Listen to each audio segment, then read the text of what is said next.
මේ තියෙන්නේ අපේ බුක් ෂොප් එක පටන් ගන්න කලින් මේ තියෙන අපේ බුක් ෂොප් එක පටන් ගන්න කලින් දවස් එකකට මෙයක් කරපු දවස බුක් ෂොප් එක පටන් ගන්නකොට අපිට දල වශයෙන් වියදම ලක්ෂ 10ක් විතර වගේ ගියා. ලක්ෂ 10ට වඩා වැඩි වුණේ චුට්ටක් අඩු වුණා මිස. අපි බඩු මේකට බඩු ගත්තේ කොළඹට ගිහිල්ලා. ඔයාලත් බුක් ෂොප් කරනවා නම් බඩු ගන්නකොට යන්න ඕන මේ පිටකොටුවේ. ලාභයක් ඇතුව විකුණන්න පුළුවන් එතකොට. අපි ඒ කියන්නේ පාසල් උපකරණ ඒව ගත්තේ පිටකොටුවේ People's Park එකකින්. අපි කතන්දර පොත් වෙන අයිටම් වගේ ඒවා ගොඩක් ගත්තේ සුසර ප්‍රකාශනකේ.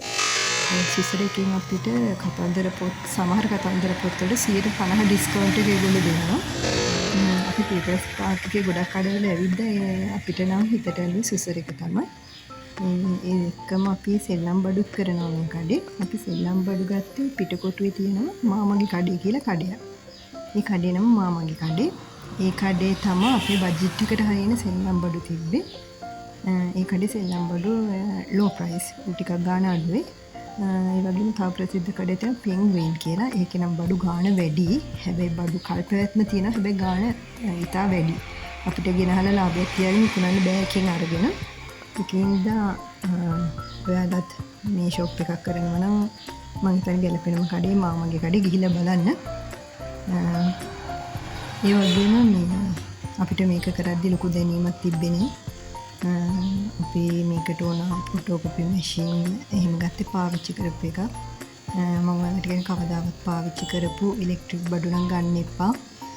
ඊට පස්සේ රිපෙයාර් කරන්න යන වියදමත් එක්ක වෙන බිස්නස් කැඩෙනවා මේ රිපෙයාර් ආවහම. ඒක නිසා හොඳම දේ ඉලෙක්ට්‍රික් බඩු ගන්නවා නම් අලුත් මේවා ගන්න.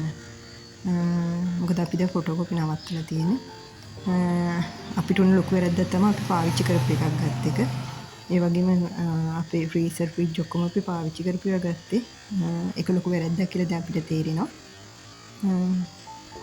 ෂෝකේස් නම් අපි ඒවත් ගත්තේ පාවිච්චි කරපු ඒවා නම් අපිට කිසිම පාඩුවක් උන්නේ නැහැ. ඒ වගේම නම් පාවිච්චි කරපු ඒවා ගත්තට කමක් නැහැ.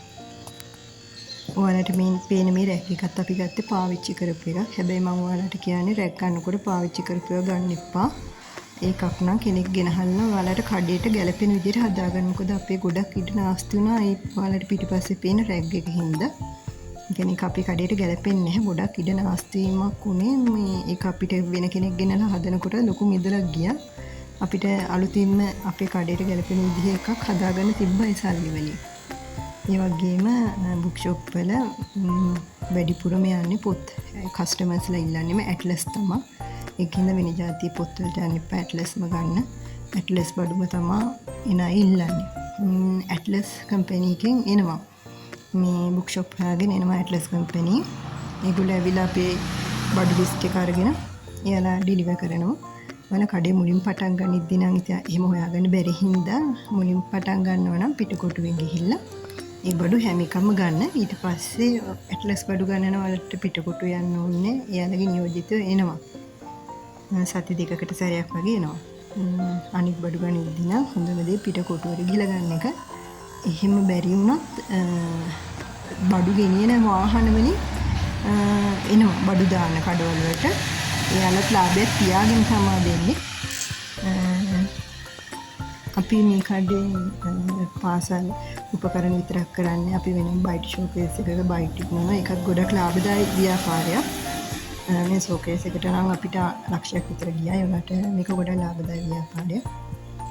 අපි බයිට් ලොකු පැකට් ගෙනහල්ලා මෙහෙම මේ සිල්ලර් විදිහට විකුණනවා. මොකද බුක් ෂොප් එකක් කරද්දී ඒක මත විතරක් ඉන්න එපා.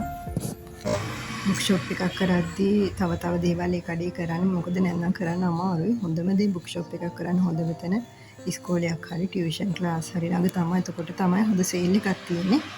ඒ නැත්නම් බුක් ෂොප් කරනකොට ඔයාලට රීලෝඩ් කරන්න පුළුවන්. රීලෝඩ් කරනවා නම් ඔයගොල්ලෝ රීලෝඩ් මැෂින් එකකට යන්න එපා. ෆෝන් එකෙන්ම රීලෝඩ් දාන්න උත්සාහ කරන්න. මොකද රීලෝඩ් මැෂින් එක හරි ගණන් ලක්ෂයක් විතර වෙනවා. රීලෝඩ් එකකින් අපිට එච්චර ලොකු ආදායමක් ලැබෙන්නේ නැති හින්දා ෆෝන් එකකින් එකට යනවා නම් ඉතින් හොඳයි. එහෙම වුණොත් ලාභයක් තියෙනවා. අපේ කඩේ බුක් ෂොප් එකේ අයිටම් වලට අමතරව බයිට්, ෆ්‍රීලෝඩ්, තව ග්‍රොසරි උපකරණ ඒවා තියෙනවා. ග්‍රොසරි අයිටම් වලින් නම් වැඩි ලාභයක් නැහැ. අර මිනිස්සු අද්දව ගැනීම උපක්‍රමයක් විදිහට තමයි අපි ග්‍රොසරි අයිටම් කරන්නේ. මුලින් පොඩියට බඩු ගේන්නේ ඊට පස්සේ ඔයගොල්ලෝ බිස්නස් එක බලලා කස්ටමර්ස්ලා ඉල්ලන දේවල් බලලා ඒව තේරුම් අරගෙන ටික ටික බඩු එයාලට ගැලපෙන විදිහට එකතු කරන්න. ඔයාලා පිටකොටුවෙන් බඩු ගන්න යද්දි ඒවා අපි ළඟටම ගෙන්න ගන්න පුළුවන්. ඒවයි කඩේ අයත් එක්ක ඔයාලට කතා කරගන්න පුළුවන්. අපේ ගමට අදාළව එන ලොරි රථ තියෙනවා පිටකොටුවේ ඉඳලම. අපිට ඒ ලොරියේ කන්ටැක්ට් නම්බර් එකට කතා කරලා ඒක arrange කරගන්න පුළුවන්.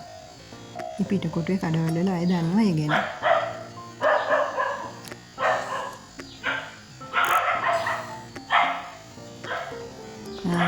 ලොකුම දේ බුක් ෂොප් එකක් කරද්දී ඔයාලා මේක උදෙන්ම අරින්න ඕනේ. ඒ වගේම පුළුවන් තරම් රැය වෙනකන් ඇරලා තියන්න.